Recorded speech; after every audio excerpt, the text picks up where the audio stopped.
et il cherche Goliath. Il localise Goliath. That's all. Le gracier, il cherche Saint-Pierre. That's it. Est-ce que quelqu'un m'entend? Le gracier se focalise sur les 5 pierres.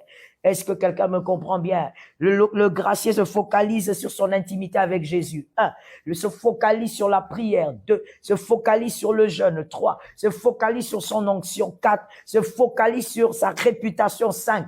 Sur les 5 pierres, c'est tout. Il n'a pas le temps de regarder qui a fait, qui a dit. On m'aime pas, tu commences à pleurer. Garde ces larmes-là, mon frère. Pleure plutôt pour le péché que tu n'arrives pas à arrêter. Pleure plutôt pour le caractère le mauvais caractère que tu n'arrives pas à abandonner, mais tu ne pleures pas parce que les hommes et les femmes ont parlé. Tu avances et tu cherches Goliath. Tu renverses Goliath parce que tu as la grâce. Écoute, ne gaspille pas la grâce. Quelqu'un m'a écrit, je ne gaspillerai pas la grâce. Marazima yakaya basaya. Rabasaya. Gloire à Dieu, ça va aller. Évangéliste Caleb, vous êtes en Grèce. Ça va aller, ne vous inquiétez pas. La bonne attitude, c'est très, très, très important. Mindset. Il faut avoir un bon mindset et on arrive à faire beaucoup de choses. Si David n'avait pas un bon mindset, c'était foutu. Il y aurait rien du tout. Tout se passe au niveau du mental. Oui, tout se passe là-bas. Il faut toujours croire que ça ira. Et donc, je dis à quelqu'un que personne ne t'empêche d'écrouler ton Goliath. La grâce écroule les Goliaths. La grâce a été donnée pour que les Goliaths ne tiennent pas. Sur Facebook, le partage est un peu faible. Est-ce qu'on partage en ordre et en désordre? Faisons le mieux. L'Éternel des armées accorde la grâce sur la tête d'une personne ou sur les épaules parce que Goliath doit tomber. Il faut pas gaspiller la grâce. Vous savez ça?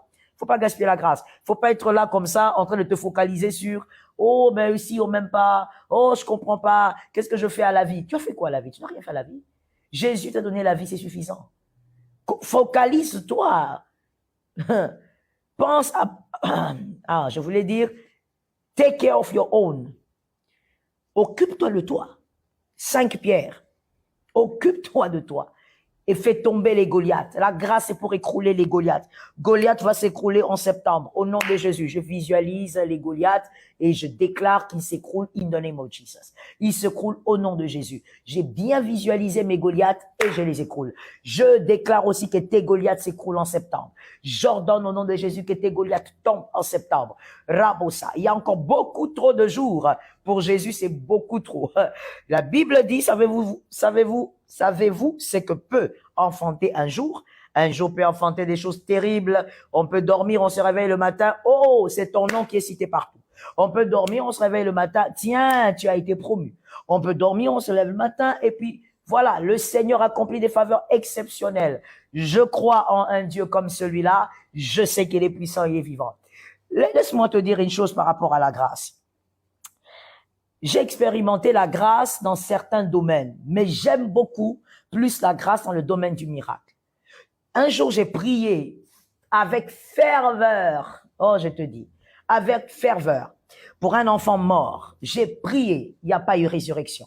J'ai prié de tout mon cœur, avec mon sang, mon eau, tout ce que vous voulez.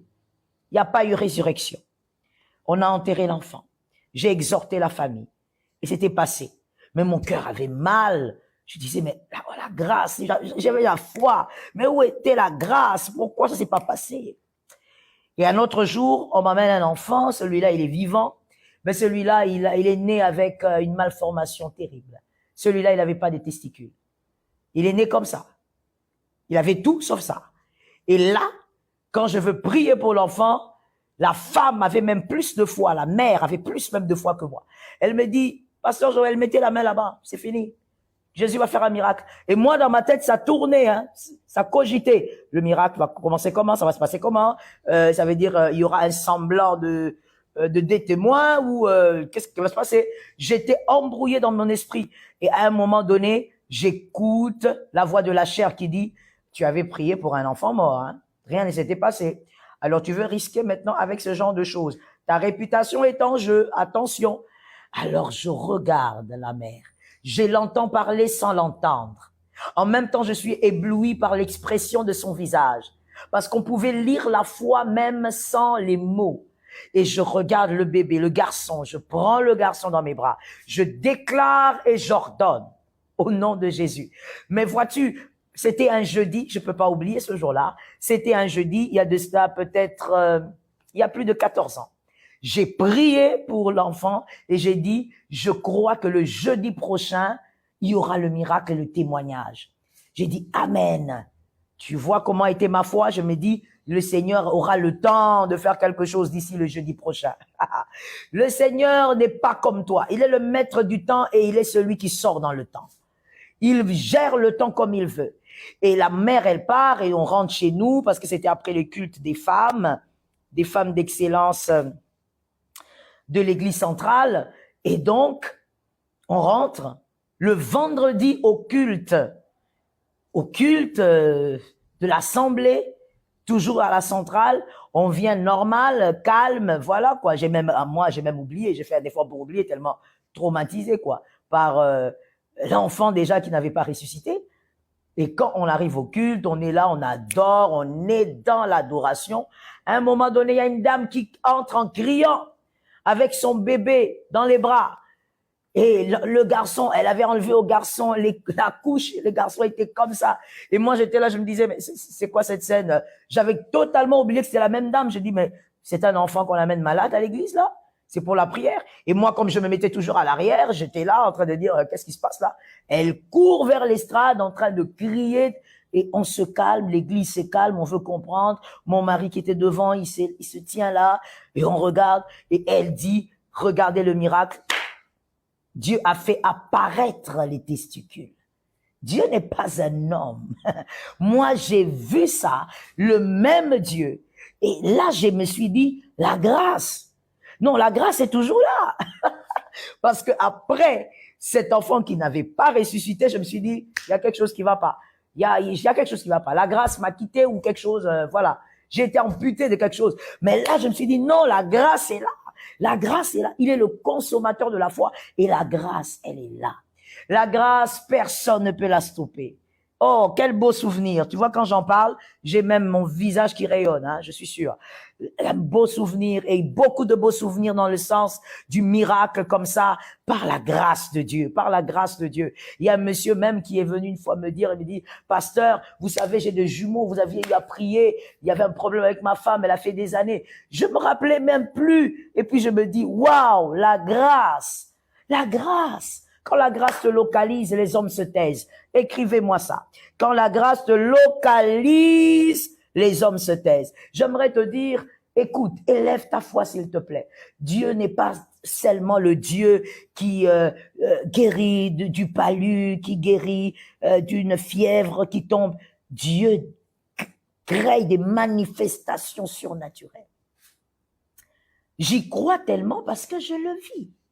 Il crée des manifestations surnaturelles. Un membre qui n'existait pas peut exister par la foi, par le miracle, par la grâce.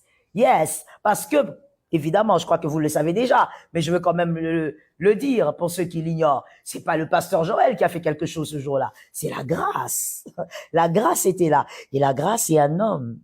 La grâce est une personne. La grâce est Jésus. La grâce. La grâce a localisé la foi et quelque chose s'est passé. Alléluia. Gloire à Dieu. Alléluia. Sur mon écran, c'est Jeanne, la première à le déclarer. Quand la grâce localise, les hommes se taisent. Ils n'ont plus rien à dire. Ils ne pourront rien dire. De toutes les manières, tout ce que les critiqueurs vont dire n'aura aucune valeur. Gloire à Dieu. Nous sommes aujourd'hui à notre 40e jour. On m'écrit cela sur TikTok, on m'écrit sur YouTube, sur Facebook, sur Instagram. Écrivez-moi ceux qui sont connectés et ceux qui sont là pour la prière, pour l'enseignement pendant ces 10 jours. Aujourd'hui, c'est le 40e jour, les vaillants et les vaillantes. Dites-le moi de là où vous êtes. C'est le 40e jour aujourd'hui de notre chaîne de prière. On l'écrit sur Instagram, sur TikTok, sur Facebook. On l'écrit. Nous sommes à notre 40e jour. L'Éternel est avec nous. La grâce est avec nous. Les bien-aimés de Facebook, on continue d'accélérer avec les partages. On continue d'accélérer. La suite, le mariage en danger. La semaine passée, on avait bien commencé, bien terminé. Par la grâce de Dieu, Jésus nous a donné la vie encore aujourd'hui et nous sommes là. Et donc, 5e jour, Noëlla, tu es bénie, Noélie. Sur Facebook, c'est Noélie la première, c'est Déti la deuxième, c'est Candice la troisième. Soyez bénis, c'est le 5e jour. Bibi, tu es bénie chez moi aussi, c'est le 5e jour. Denise, mais non, c'est pas le 6e jour. Tu comptes le dimanche, on ne compte pas le dimanche. On ne compte que les jours où nous sommes là. C'est le 5e jour. Denise, tu es bénie. Noukounou, tu es bénie. Merveille, tu es bénie. Noélie, tu es bénie. Arlette, tu es bénie. C'est le 5e jour. Le mariage en danger. Et comme on avait annoncé, on avait donné un communiqué là-dessus, on l'avait annoncé, cette semaine, nous disons, la semaine passée, on a présenté le type de mariage en danger. Cette semaine, nous disons, j'aime mon mari, mais j'aime ma femme, mais. Malheureusement, il y a un mais. Alors aujourd'hui, nous disons ceci. J'aime mon mari, mais il est blessant. J'aime mon mari, ça c'est clair. Mais il est blessant. Tu as ton mari que tu aimes beaucoup, mais il est blessant. Aujourd'hui aussi, nous prendrons des questions comme tous les jours et ça sera 5 par plateforme. J'aime mon mari, mais... Madame Lucie, je vous vois vous connecter en retard. Vous étiez là ou vous êtes en retard? J'ai l'impression que vous êtes en retard. Madame Lucie Kadima, je vous vois, mais vous êtes en retard, on dirait. Il faut vous connecter à temps. J'aime mon mari, mais il est blessant. Alors, écrivons s'il vous plaît pour ceux qui écrivent.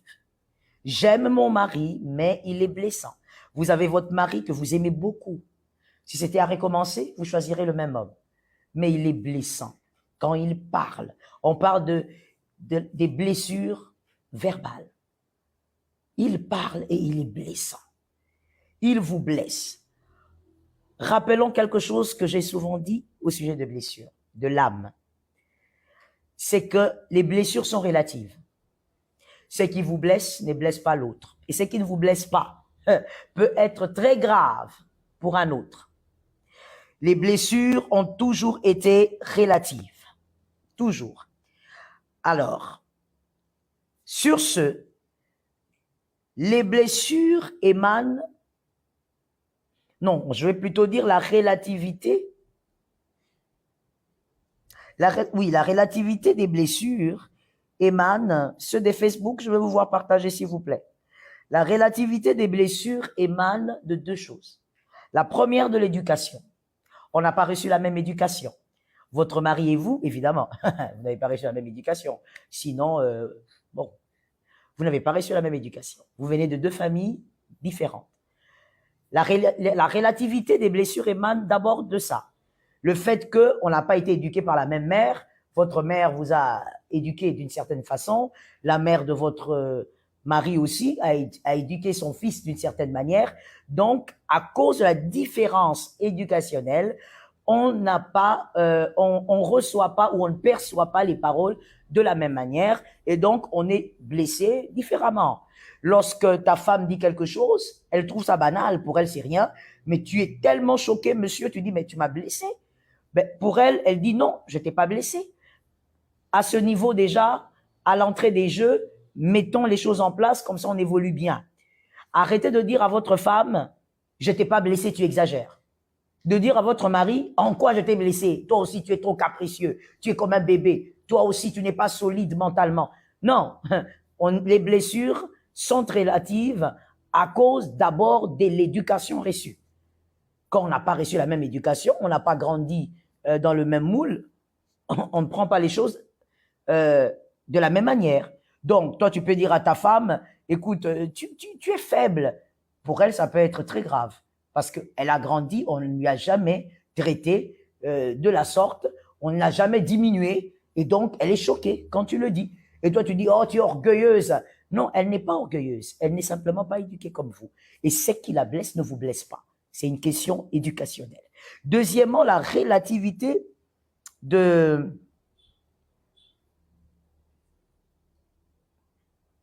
Mais vous qui êtes célibataire, c'est pas un problème. Si vous n'avez pas un mari, tant mieux. vous écoutez pour l'avenir, n'est-ce pas? Vous écoutez pour l'avenir. Nous, mariés, on aurait aimé écouter ces choses avant d'être mariés. Alors vous êtes plus graciés que les mariés. Donc, la deuxième raison qui crée la relativité dans les blessures, il y a aussi le bagage du passé, le background. Les backgrounds, c'est un peu comme l'éducation, mais il y a une nuance. Votre background crée aussi cette relativité par rapport aux blessures, c'est-à-dire la manière dont vous avez reçu certaines blessures dans le passé. Ça peut aussi créer une tension lorsque on sort certaines phrases. Par exemple, vous avez grandi avec un père très sévère qui vous battait, malheureusement, qui vous battait, qui était très dur quand vous échouez à l'école, il vous battait, il vous enfermait et beaucoup d'autres atrocités. Alors, quand vous vous mariez, dès que votre femme, par exemple, vous prive de quelque chose, vos blessures remontent. Et automatiquement, il y a des phrases que vous ne supporterez pas que votre femme vous dise. Vous ne supporterez pas, ça fait revenir les anciennes blessures et vice-versa. Il y a deux catégories. Laissez-moi bien regarder, s'il vous plaît. Il y a, comme on parle des hommes, on parle de la femme qui dit « j'aime mon mari », mais il est blessant. Donc, on va parler des hommes. Il y a deux catégories des hommes vivant dans cet univers de blessures. Il y a deux catégories, deux grandes catégories. Sur Facebook, on partage en ordre et en désordre. Si c'est bénissant, alors, je suis d'accord avec vous, mais il faut partager. Élodie, si tu dis que c'est bénissant, il faut que tu partages. Voilà. Et donc, il y a deux types d'hommes dans cette catégorie, dans cet univers plutôt, d'hommes blessés. Il y a deux catégories. La première catégorie, eh ben, je révisite encore mes notes. Alors, on dit qu'il y a deux catégories ou il y a...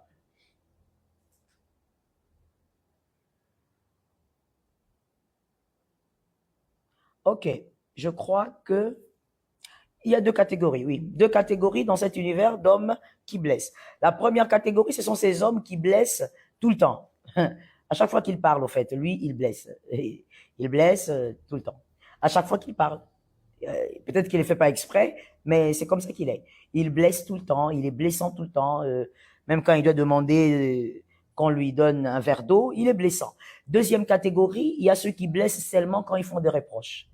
Quand ils vous font des reproches, aïe, aïe, aïe, ils sont très blessants. Ça chauffe terriblement. Prenons une écriture, s'il vous plaît. Ça va nous aider à comprendre la profondeur de ces choses. Alors, nous sommes dans les Proverbes. Proverbes 25-35. Proverbe 25-35. J'aimerais qu'on partage en ordre et en désordre.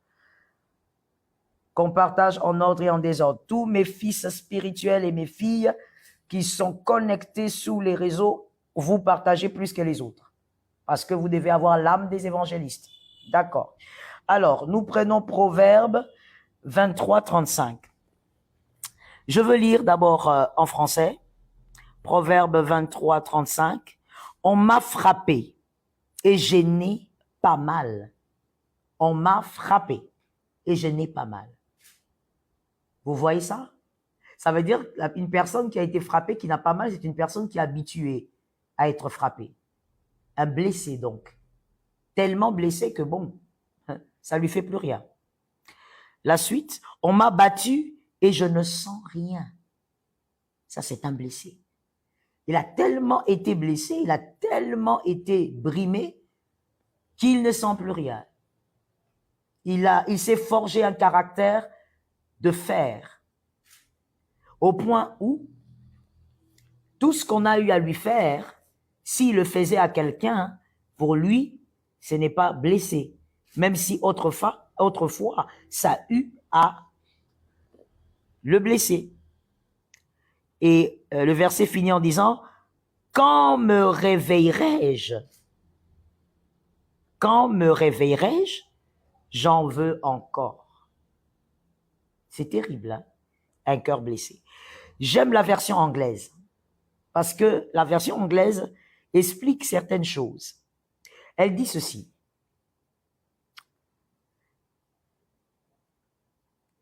Le 35.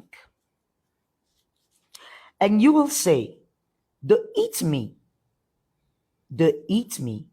but I didn't feel it. They eat me, but I didn't feel it. Ça, c'est fort. Si je dois traduire littéralement, ils m'ont frappé, mais je n'ai rien ressenti.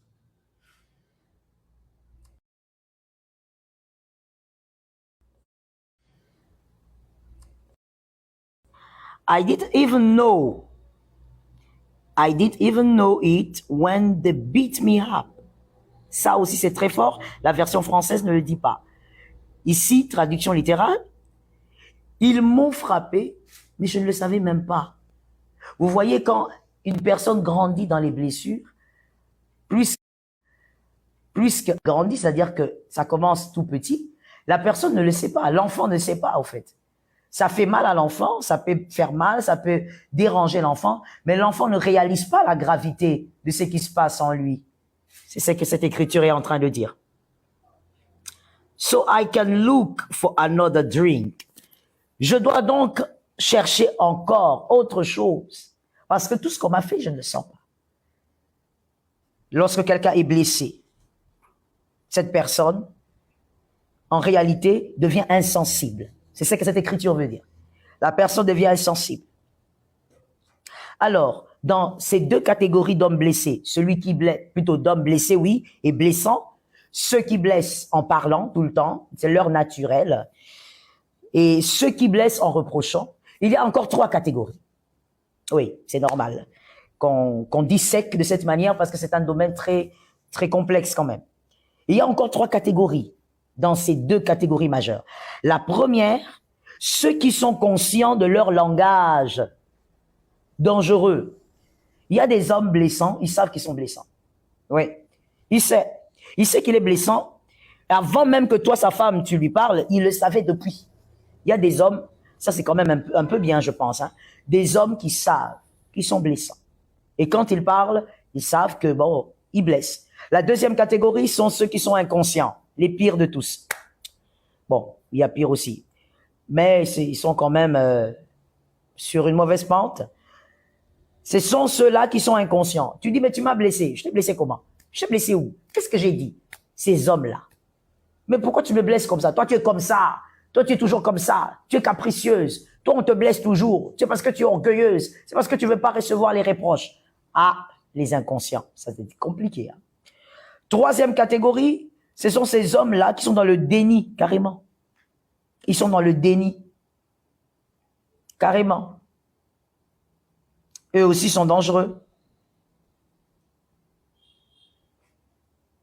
Ils sont dans le déni et ils sont aussi dangereux. Lorsque vous parlez, ils ne voient pas de quoi vous parlez. Quand tu dis tu es blessant, moi, non. Non, moi je suis pas blessant. Moi, non, personne ne m'a jamais dit ça. Si tu es la seule personne, et là, il s'adresse à toi, sa femme, hein. Tu es la seule personne à le dire. Moi, j'ai grandi, les gens ne se sont pas plaints de moi. Tu es la seule personne. Il est dans le déni. C'est un homme blessant, mais il est dans le déni. Et toutes ces personnes, tous ces hommes, sont malheureusement dans une même prison, qui a peut-être différentes formes, mais c'est une même prison. Facebook, on a arrêté de partager, on partage, en ordre et en désordre. Ce sont des hommes qui sont dans une même prison, mais différentes formes. La première prison, c'est que ce sont des hommes qui sont emprisonnés dans leur enfance. Il y a des choses qui se sont passées dans l'enfance. Et donc, ça rattrape. Deuxième chose, deuxième prison, si vous voulez, ce sont des hommes qui ont été privés de l'affection. Attention. Quand un homme a été privé de l'affection, il ne te donnera pas de l'affection.